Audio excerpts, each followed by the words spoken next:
Happy morning.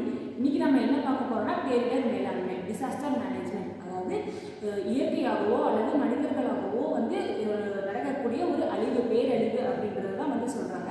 இது ரெண்டு வகையான இருக்கு. ஒன்று என்ன சொன்னால் இயற்கையான அழிவு, இல்லைன்னா மனிதர்களால் செயல்படுது. இயற்கையானன்னு பார்த்தோம்னா இந்த வெள்ளம், நிலச்சரிவு, சுனாமி, இது வறட்சி, காட்டுத்தீ, இதெல்லாம் இயற்கையாக நடக்குது. அதே மாதிரி மனிதர்களோட செயல்படுறது என்னன்னா இந்த வாகன நெரிசல்கள், இந்த சுற்றுச்சூழல் மாசுபாடு, இதெல்லாம் மனிதர்களால் உருவாக்கப்பட்ட இந்த ஒரு அழிவுன்னு சொன்னாங்க. இப்போ இதில் ஒவ்வொரு மனிதர்களுக்கு துன்புறுத்துற மாதிரியும் அவங்களுடைய அன்றாட வாழ்க்கை பாதிக்கப்படுற மாதிரி தான் இருக்குது. இப்போ இதில் என்னென்ன வகையான பேரிடர் மேலாண்மை இருக்குது, அதை எப்படி தடுக்குது அப்படிங்கிறத நெக்ஸ்ட் தான் பார்க்கலாம். தேங்க்யூ. Good morning. நான் வெள்ளப்பெருக்கை பற்றி சொல்கிறேன். வெள்ளப்பெருக்கு அப்படின்னா என்னென்னா நிலத்தில் மூழ்கடிக்கிற அளவுக்கு தண்ணி தேங்கி நிற்கிறது தான் வெள்ளப்பெருக்குன்னு சொல்கிறோம். இது ஒவ்வொரு பிரதேசத்துலேயும் இந்த வெள்ளப்பெருக்கு காணப்படுது. இது கரையோர வெள்ளப்பெருக்கு, ஆற்று வெள்ளப்பெருக்கு, நகர்ப்புற வெள்ளப்பெருக்கு அப்படின்னு சொல்லி பிரிக்கிறாங்க. இப்போ கரையோர வெள்ளப்பெருக்கு அப்படின்னா கரையோரத்துலலாம் தண்ணி ரொம்ப தேங்கி நிற்கிறதுனால அங்கே வெள்ளப்பெருக்கு ஏற்படுது. அடுத்து நகர்ப்புற வெள்ளப்பெருக்கு. நகரம் இப்போ வீடுகள்லாம் நிறைய கட்டப்படுறதுனால அங்கே தண்ணி இப்போ குளம் இருக்க இடத்துலலாம் வீடெல்லாம் கட்டிடுறாங்க. அதனால் அங்கே வெள்ளப்பெருக்கு ஏற்படுது. அப்புறம் திடீர் வெள்ளப்பெருக்கு அப்படின்னா திடீர்னு ரொம்ப மழை பெய்யறனாலையும் வெள்ளப்பெருக்கு ஏற்படுது.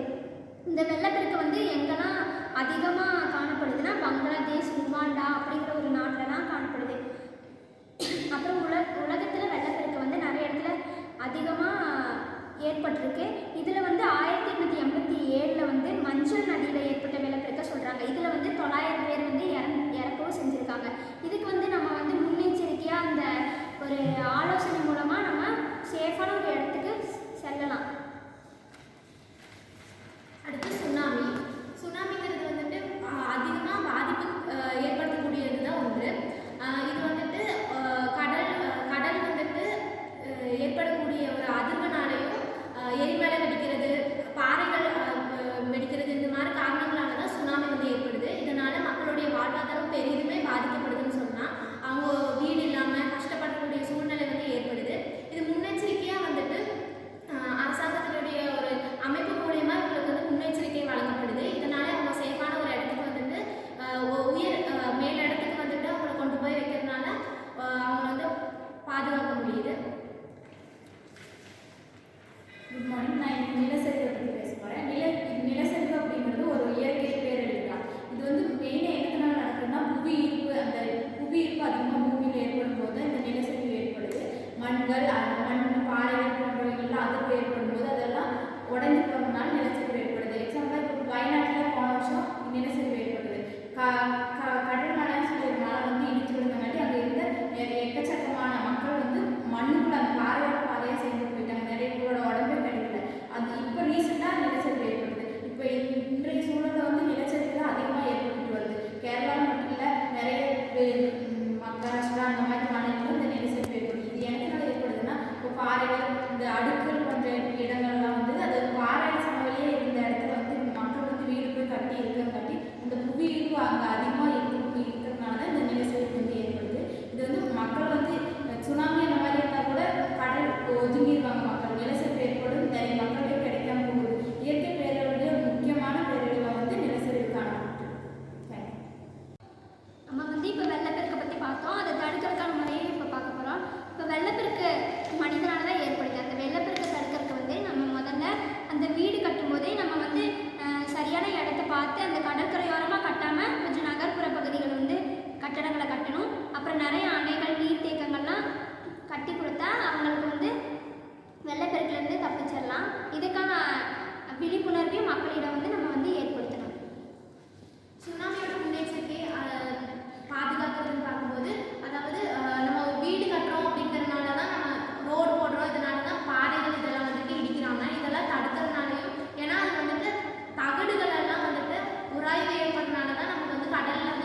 அது ஒரு சக்தியாக இருக்கும் மனிதர்களுக்கு. அதே மாதிரி ஒரு ஒரு காடாக